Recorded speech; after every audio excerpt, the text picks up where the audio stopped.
Hi ಎಲ್ರಿಗೂ ನಮಸ್ಕಾರ. ಇದು ತಾಯಿ ಮರಿಯಮ್ ಯೂಟ್ಯೂಬ್ ಚಾನಲ್. ಯಾರು ಇನ್ನೂ ನಮ್ಮ ಯೂಟ್ಯೂಬ್ ಚಾನಲ್ ಸಬ್ಸ್ಕ್ರೈಬ್ ಮಾಡಿಲ್ಲ ಆದಷ್ಟು ಬೇಗ ಸಬ್ಸ್ಕ್ರೈಬ್ ಮಾಡಿ. ಸಿಂಪಲ್ಲಾಗಿ ಗೀ ರೈಸ್ ಮಾಡೋದು ಹೇಗೆ ಅಂತ ನನ್ನ ಯೂಟ್ಯೂಬ್ ಚಾನಲ್ ನಾನು ಹೇಳ್ಕೊಡ್ತಾ ಇದ್ದೀನಿ. ಟೇಸ್ಟಿಯಾದ ರೆಸಿಪಿಗಳನ್ನು ನಾನು ಯೂಟ್ಯೂಬ್ ಚಾನಲ್ ಅಪ್ಲೋಡ್ ಮಾಡಿ ಸಬ್ಸ್ಕ್ರೈಬ್ ಮಾಡಿ. ತಾಯಿ ಮರಿಯಮ್ ಯೂಟ್ಯೂಬ್ ಚಾನಲ್ ಮಾಡುವ ವಿಧಾನನ ನೋಡ್ಕೊಂಡು ಬರೋಣ. ಈರುಳ್ಳಿ, ಹಸಿಮೆಣಸಿನ್ಕಾಯಿ, ಶುಂಠಿ, ಬೆಳ್ಳುಳ್ಳಿ ಗೆಜ್ಜೆ ಇಟ್ಕೊಂಡಿದ್ದೀನಿ. ಟೊಮೊಟೊ, ಕರಿಬೇವು ಮತ್ತು ಪುದೀನ ಸೊಪ್ಪು ಸ್ವಲ್ಪ ತೊಗೊಂಡಿದ್ದೀನಿ, 2 ಲೋಟದಷ್ಟು. ಮತ್ತು ನಾನು ಸಣ್ಣಕ್ಕಿನ ತೊಗೊಂಡಿದ್ದೀನಿ. ರುಚಿಗೆ ತಕ್ಕಷ್ಟು ಉಪ್ಪು. ಈ ರೈಸ್ಗೆ ಬೇಕಾಗುವ ಮಸಾಲ ಪದಾರ್ಥಗಳು: ಸಂಪ್ಯೂರ್ ಎಣ್ಣೆ ನಾನು ಸಣ್ಣ ಲೋಟದಲ್ಲಿ ತಗೊಂಡಿದ್ದೀನಿ. ಮಾಡೋ ವಿಧಾನ ನೋಡ್ಕೊಂಡು ಬರೋಣ. ಮೊದಲನೇದಾಗಿ ಕುಕ್ಕರಿಗೆ ನಾನು ಸಣ್ಣ ಲೋಟದಲ್ಲಿ ತೊಗೊಂಡಿದ್ದಂಥ ಎಣ್ಣೆ ಮತ್ತು ಮಸಾಲ ಐಟಮ್ಗಳನ್ನ ನಾನು ಹಾಕ್ಕೊತಾ ಇದ್ದೀನಿ. ಹಸಿರು ಮೆಣಸಿನ್ಕಾಯಿ ಇದನ್ನು ಚೆನ್ನಾಗಿ ಫ್ರೈ ಮಾಡ್ಕೊಬೇಕು. ಇವಾಗ ಸ್ವಲ್ಪ ಈರುಳ್ಳಿ, ಇದನ್ನು ಕೂಡ ಚೆನ್ನಾಗಿ ಫ್ರೈ ಮಾಡ್ಕೊಬೇಕು. ಫ್ರೈ ಮಾಡ್ಕೊಂಡಷ್ಟು ಟೇಸ್ಟ್ ಚೆನ್ನಾಗಿ ಕೊಡುತ್ತೆ.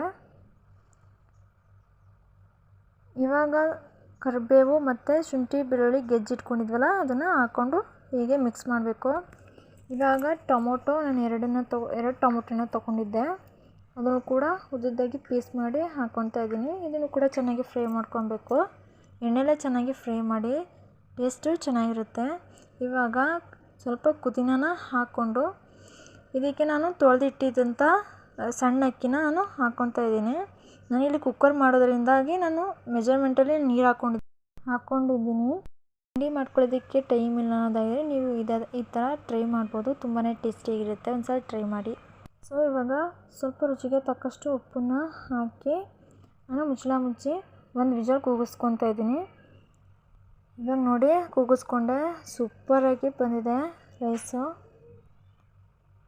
ತುಂಬ ಚೆನ್ನಾಗೂ ಆಗಿದೆ. ಗೀ ರೈಸ್ ಮಾತ್ರ ತುಂಬಾ ಟೇಸ್ಟಿಯಾಗಿ ಚೆನ್ನಾಗಿತ್ತು.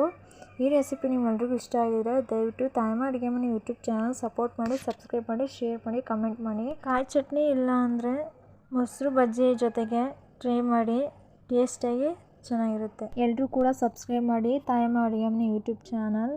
ಸೊ ನಿಮ್ಮ ಸಪೋರ್ಟ್ ನನಗೆ ತುಂಬಾ ಇಂಪಾರ್ಟೆಂಟ್.